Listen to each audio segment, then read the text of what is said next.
with her hard riding.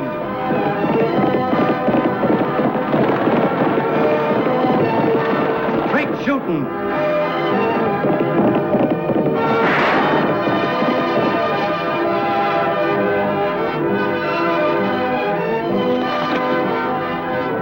And suspense.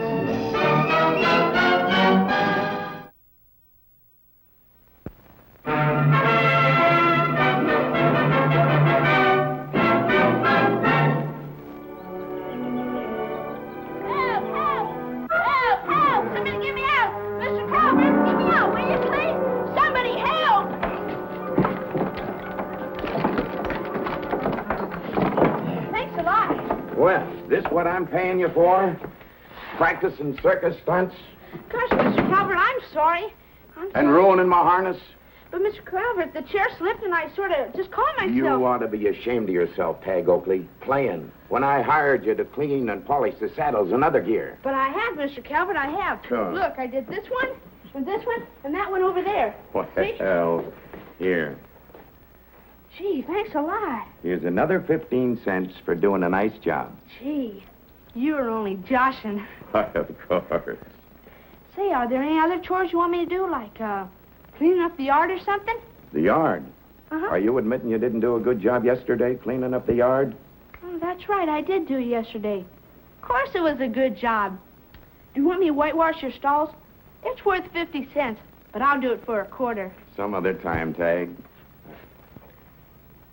Gee, thanks a lot, Mr. Calvert. That's real nice of you. Hi, Mr. Calvert. Hi. Is Tagg in there? Yes, he is. Thanks a lot. Hi, Johnny. Hi, Tagg. How'd you make out today? Not too good. I chopped wood for Mrs. Perkins, and all I got was 10 cents and splinters in both hands. Gosh, so far I've made $5.35, enough to go to the county fair. Gee, you're lucky. All I was able to make was $1.04. I guess I won't be able to go with you like we planned, Tagg. Gosh, that's too bad. You know, it's getting harder and harder to make an honest nickel. What we need in this country is more paying chores for us kids. I guess you're right. Hey, that's my Uncle Joe.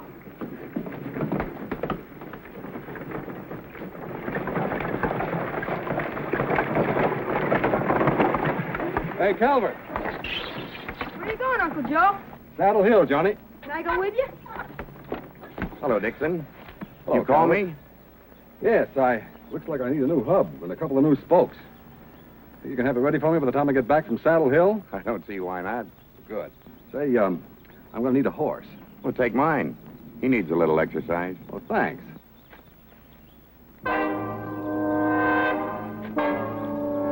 Hold it, Tagg.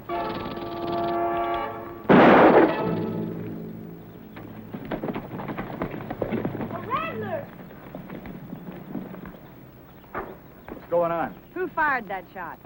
Mr. Dixon, he saved me from that rattler, Annie. It was crawling right for Tagg when Uncle Joe grabbed Mr. Calvert's gun and bang, he got it. And from 25 feet away. You couldn't have done better, Annie. He shot right from the hip. Thought you didn't know how to use a gun, Joe. Never saw you wear one. Well, that is beginner's luck, I suppose. You better get back to the ranch soon, Johnny.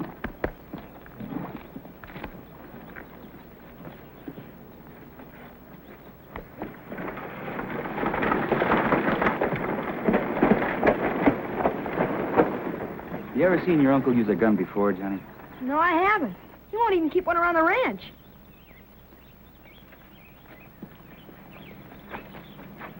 Something on your mind about Joe? He's 25 feet away, and he shot from the hip. So? So, when a man who doesn't wear a gun shoots like that, I figure it's time to learn a little more about him.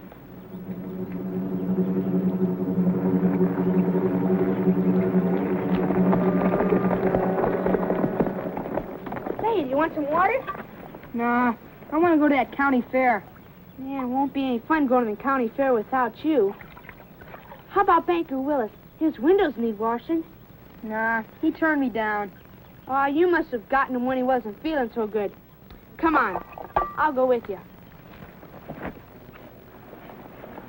I'm a sharp dealer, Mr. Willis. Sharp and honest, mind you. But in you, I reckon I've met my match. Well, look what you've got. $17.50 is an awful lot of money to pay for a broken pen and ink set. Yes, but that's a genuine antique. Just the same, I calculate I'll be lucky if I break even. Good day, sir. Good day. Holy Toledo. $17.50 for an old busted pen and ink set. We got lots of old stuff up on our attic better than that. You have? Sure. Uncle Joe's been asking me to clean it out. Johnny, we're both going to the county fair. Come on. Hey, Mr. Wade. Huh? Johnny's got an attic full of junk. I mean, antiques. Oh, he has. Sure. They're up at my Uncle Joe's ranch, about 5 miles from town. The Dixon Ranch. You can't miss it. And you can buy them cheap. Cheap? Is your uncle at home, son? No, sir. But he's been after Johnny to clean them out. Well, I'm heading in that direction anyway. I'll see you boys up there in a little while. Good. Let's get our horses.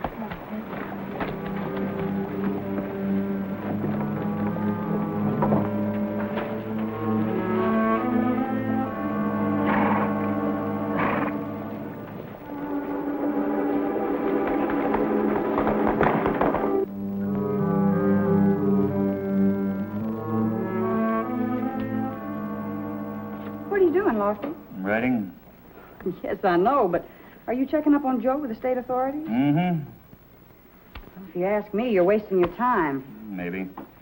It's my duty as deputy to see if he's a wanted man. We do that very nicely together, don't we? Oh, Lofty, after all, Joe's our friend, and we've got to trust our friends.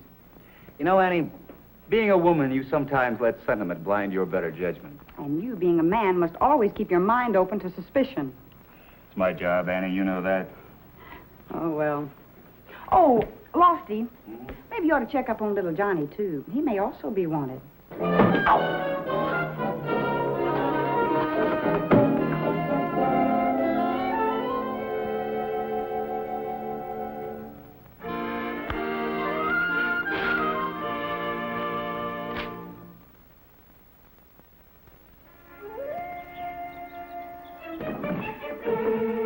Here's a talking machine that antique buyer might like. It's broken, Tagg. Oh, yeah. Well, that ought to make it real antique.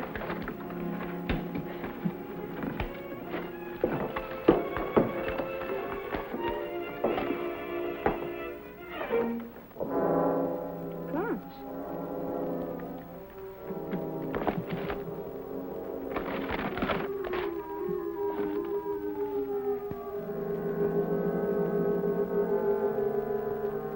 An outlaw and a deputy were slain yesterday, and another desperado captured, when officers thwarted off an attempted bank robbery today. What'd you say, Johnny? Oh, nothing, Tagg. I was just talking to myself. Here's some more antiques. Hey, Johnny, you don't look so good. You sick or something? I'll be all right, Tagg. Hey, it must be that fire.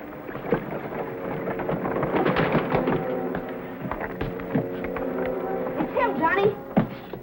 Come on, let's get downstairs. Right away. Hurry up, Johnny. We haven't got all day.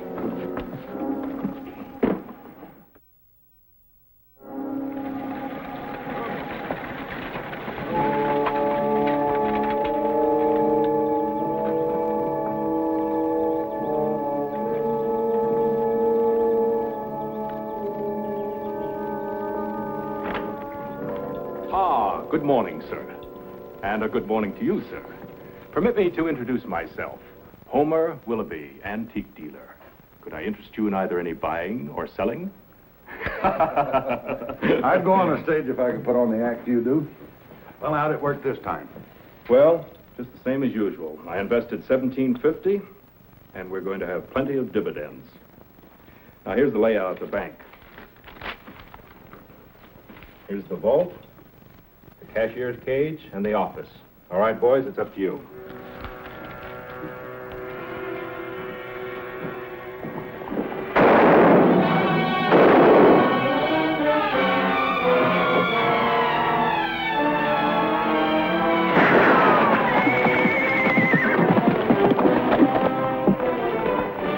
I'll take the one who rode out.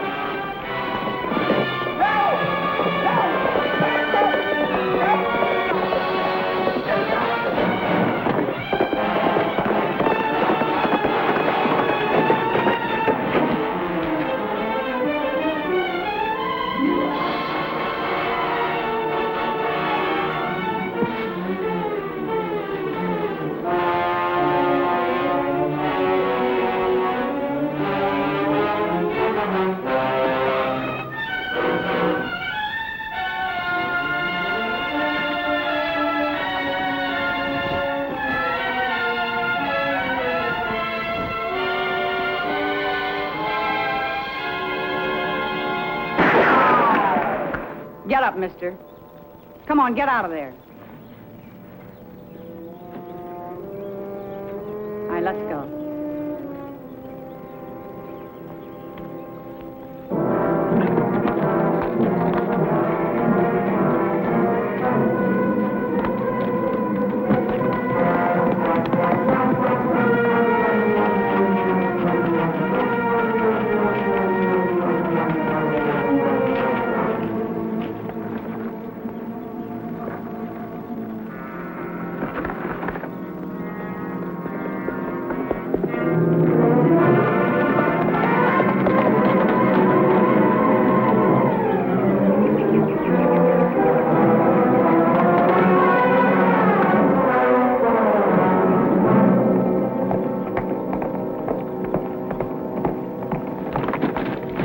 Pile off. I haven't got anything worth taking, mister. You've got enough. Come on, climb down. Take off your coat and your hat.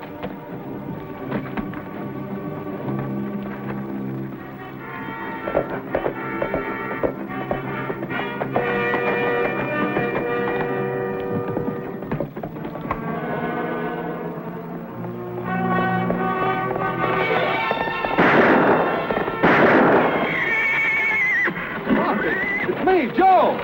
Joe Dixon!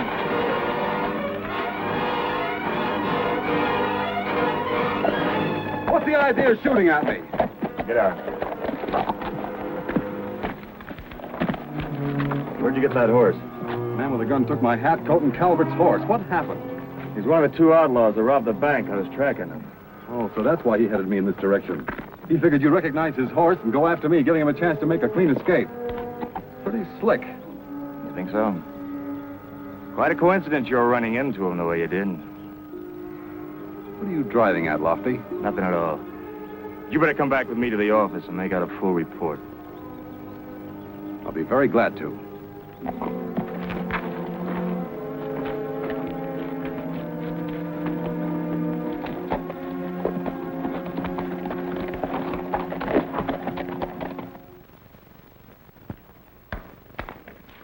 There's your report. You forgot to sign it. Believe me or not, Lofty, I had nothing to do with those outlaws. I didn't say you did. No, but that's what you're thinking. Trying to trip me up with all kinds of questions. Even asking that outlaw if he knew me. It's a deputy's job to ask questions, Joe. Not the kind he's asking. Unless he thinks I had a hand in the robbery. I'm not altogether stupid, Lofty. Why don't you come right out and say you think I deliberately drew you away from that other outlaw? You don't really believe that, do you, Lord? Annie, Lofty, Johnny's got enough money to go to the county fair with me. $10.50. Show it to him, Johnny. He got it from the antique buyer. Antique? You mean antique? Huh?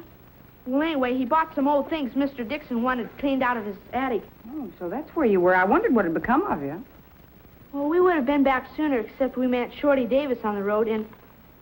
Hey, who's that guy? An outlaw who held up the bank. Holy Toledo. His partner got away. He tricked Lofty by making Joe change horses with him. Gosh, did they get away with much money? Close to $10,000. Don't you feel well, lad? I'll be all right. Just a little headache. Come on, lad. We'll pick up the rig and go on home. Excuse me.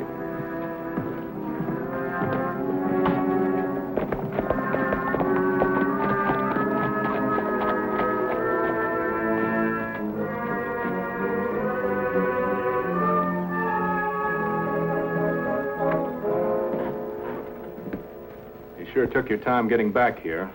Where's the bank money? I ain't got it. Idaho has. Did he turn it over to you? I got news for you. Idaho's in jail. What? When you two failed to return here soon enough, I figured something was wrong, so I went back into town and checked. Well, didn't he have the money on him when they grabbed him? No. He must have hid it somewhere. And wherever he hid it, we've got to find it, and we've got to get Idaho out of jail.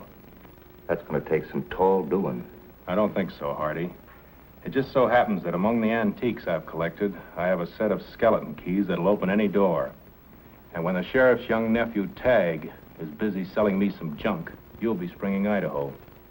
Yeah? What about that girl and the deputy? What'll they be doing? They'll be out looking for you. I'll arrange that small detail.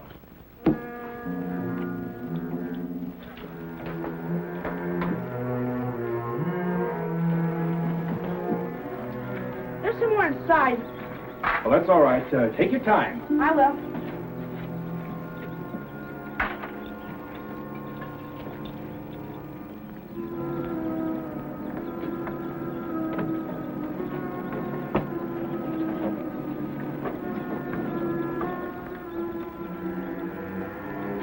I looked everywhere inside, but this is all I could find, Mr. Willoughby. Well, Tagg, they certainly don't look like antiques. However, I'll give you 50 cents for the lot. Gee, thanks a lot. Well, I'll be seeing you a little later, Miss Willoughby. All right, son. See you later.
Glad to see you well enough to fatten the woodbox, Johnny.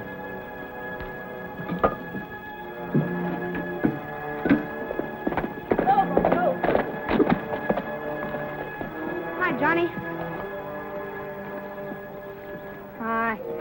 What's the matter? You still got that headache of yours? No, it's worse than that. Much worse. Come on over here and sit down. I need some advice. Sure, Johnny. What's the trouble? Well, suppose you like someone very much. You trusted him with your own life. And then something happened to make you think he was no good. What would you do, Tagg? Well, Johnny, that's something a fellow's got to decide for himself. But Annie always says to keep on trusting your friends until you're dead sure about them. But if you think you've got troubles, listen to this.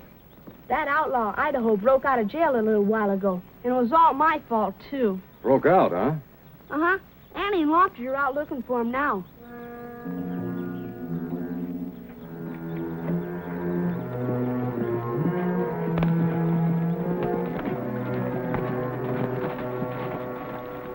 Very good afternoon to you, miss and sir. What in the world? Relax, mister.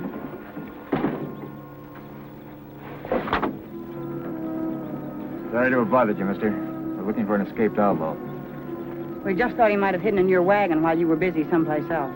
Oh, I quite understand, miss. I hope you apprehend the rascal.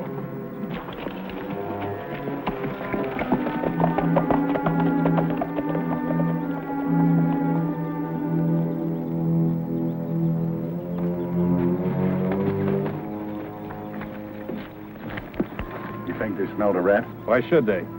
But if I'd have been driving as fast as you wanted me to, then that really would have looked suspicious. Well, we don't have to keep on crawling, do we? We're only a mile from the Dixon place. Patience is not only a virtue, but a safeguard. Remember that. Climb in.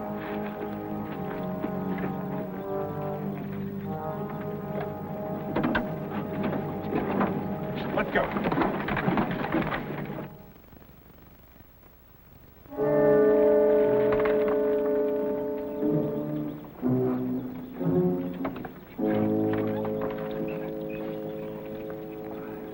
Hi, Mr. Willoughby. Hello, Tagg and Johnny. Ah, you must be Uncle Joe. That's right, sir. Pleasure to meet you, sir. Thank you. I don't recall you passing me on the road, Tagg. Well, I took a shortcut over here. Oh, I just dropped by to see if the boys had any more antiques. I doubt it. Now, wait a minute. There's an old clock inside if you're interested. Indeed I am, sir. Come with me. Come on, Johnny. Now, this old clock was left to me by my grandfather. There's the buckboard. It's gone. Then Joe Dixon must have found it. Come on.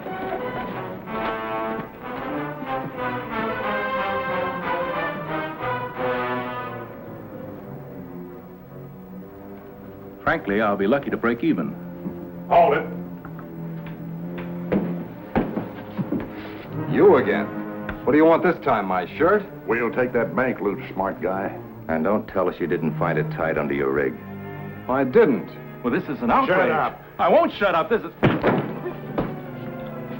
Hand it over, Dixon, or you won't live to spend a cent of it. He didn't find it. I did. It's buried out there in the wood pile. Watch him. Why didn't you tell me about this, Johnny? I couldn't tell anybody. I thought that you were mixed up in the robbery. Now, where on earth did you get that idea? In an old trunk. Up in the attic. Oh. I got it.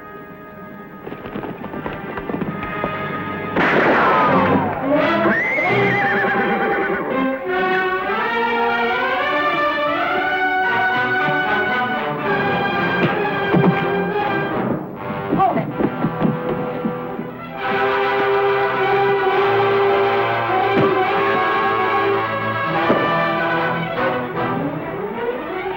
All right, Miss Oakley. Throw your gun away. Far away. Now back up.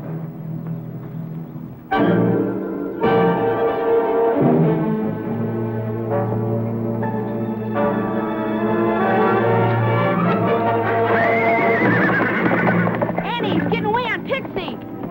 Back up, Pixie. Back up.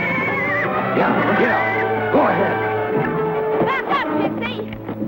Back up. Yeah. Go ahead.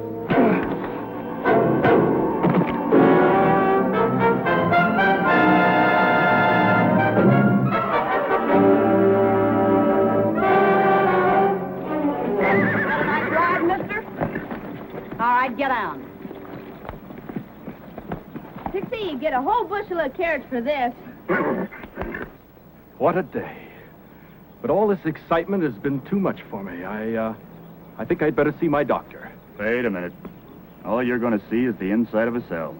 Just like your two friends here. My friends? Why, that's absolutely outrageous. I think you're wrong, Lofty. He stood up to him, let him punch him right in the face. That's right. It's just a cover-up act, Tagg. He's really the brains of the outfit. You know, Mr. Willoughby, it's amazing. All of you clever crooks always forget one little detail. You forgot a wagon leaves tracks you can follow. And when we found no one inside, out in the road, we let you think you were absolutely in the clear. All right, all of you, pile in the wagon. It was my first and only crime. And when I learned the deputy had died, I swore I'd never wear a gun again. That deputy was your father, Johnny. I'm not your real uncle. When I got out of prison, I learned that you'd been left with folks who really didn't want you. They let me have you very gladly. You were only 4 then. I made up my mind that I'd do my best to take your father's place. Well, that's it, Johnny. I don't suppose you'll want to stay with me now. But But there's one thing I am certain of. I wasn't the man who shot your father. You must believe that. I do believe you, Uncle Joe. Thanks, Johnny. Hey, quit it, Uncle Joe. You're breaking my ribs. Hey, come on. I won't be much good on the ranch with my ribs busted. Then you're not leaving me. Of course not. Hey, come on, Tagg. We better get ready for our trip to the county fair. You bet. I knew we'd make it somehow.